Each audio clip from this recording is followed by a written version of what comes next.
Samuel Lobé, bonjour. Bonjour. Alors j'imagine qu'il doit faire froid sur Paris ce matin au lendemain de cette première soirée de Champions League européenne.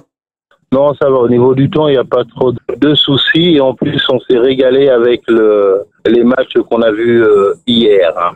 Et la performance parisienne sur Anfield Arena?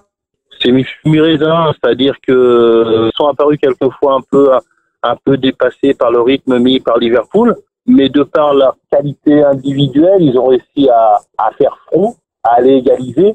Et puis, il y a eu un exploit de Firmino sur la fin. Mais je pense qu'ils vont aller en s'améliorant dans cette compétition. Alors c'est vrai que vous officiez aujourd'hui comme consultant, mais vous êtes avant tout entraîneur de football. Quel regard vous portez sur cette première journée de compétition avec le retour des équipes comme celle de l'Inter ou encore les performances comme celle du FC Barcelone?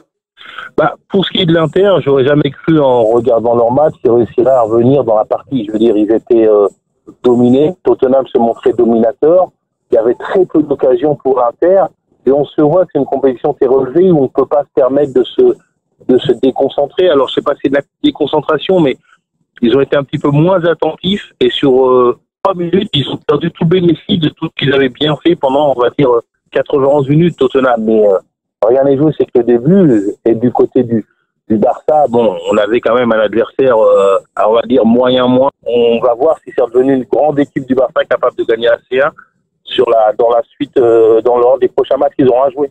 Avec les résultats de cette première soirée de Champions League, est-ce que le ton de cette compétition est donné, selon vous? Ouais, je crois quand même. Le ton est donné. On sait que cette Champions League va se jouer entre, allez, je vais être large, 5-6 équipes. Est-ce qu'on aura encore une équipe surprise? J'ai des doutes parce que les surprises l'an dernier, c'était la AS Roma. Ça devient de plus en plus dur parce qu'il y a une concentration de joueurs de haute qualité dans ces 5-6 équipes qui permettent pas aux autres d'exister. Donc, on attend simplement que ce tour de poule se fasse et les gros vont s'affronter. Ça va nous donner des matchs magnifiques.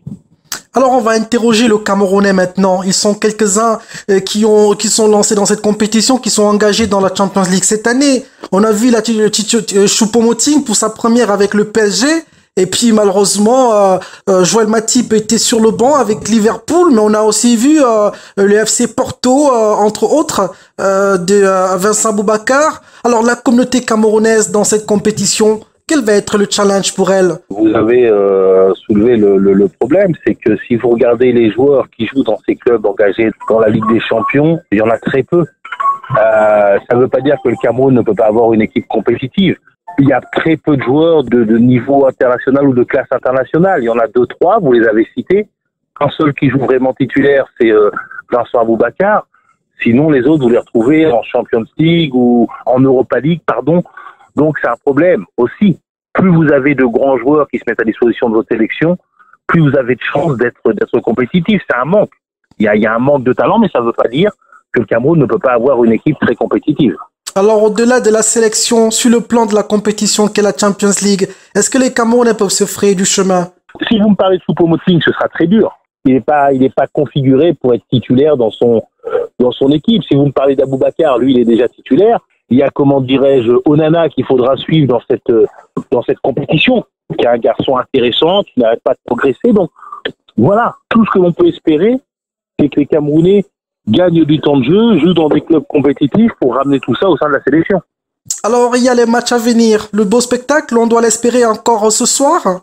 Il y a l'entrée en liste surtout du tenant du titre, on va dire le Real Madrid. Donc voilà, à chaque fois qu'il y a ces gros qui jouent, ça donne un spectacle de très haute qualité. Mais on peut aussi voir du spectacle entre deux équipes qui sont à peu près de force égale, qui vont pas aller au bout de cette compétition. Je pense notamment à ce match entre Dortmund et Bruges où il y a peu de buts, mais ce qui donne le sel d'un match, c'est quand deux équipes sont très proches l'une de l'autre et que les deux équipes pensent pouvoir gagner. Donc souvent, ça donne des matchs débridés.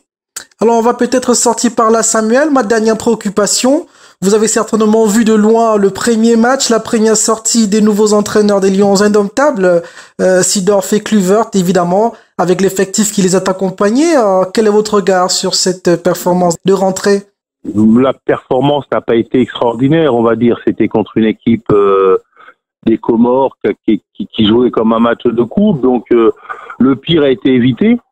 Maintenant, on va dire que pour tous ces matchs-là, le Cameroun n'a pas de risque. parce que comme je le souhaite, il va organiser la CAN, il n'y a pas de risque d'élimination. Mais je pense qu'au-delà des joueurs, Seedorf va devoir apprendre à connaître le contexte, va devoir apprendre à connaître les hommes. Il va connaître les hommes au fur et à mesure des rassemblements. Il va s'appuyer sur les Camerounais qu'il a choisis dans son staff pour interpréter à peu près les comportements des uns et des autres. Et je pense que s'il fait la bonne analyse, puis s'il arrive aussi à convaincre, de par le style de jeu qu'il met en place, certains joueurs qui sont réticents à rejoindre la sélection, puis il peut y avoir des choses intéressantes. Mais le premier match n'était pas un bon résultat. Mais il y a des circonstances atténuantes. Alors Samuel Lebel, on va vous dire merci en espérant vous avoir très bientôt pour les analyses du foot européen. Et le public de Suelaba FM 105 vous dit bonne journée à Paris. Merci à vous, au revoir.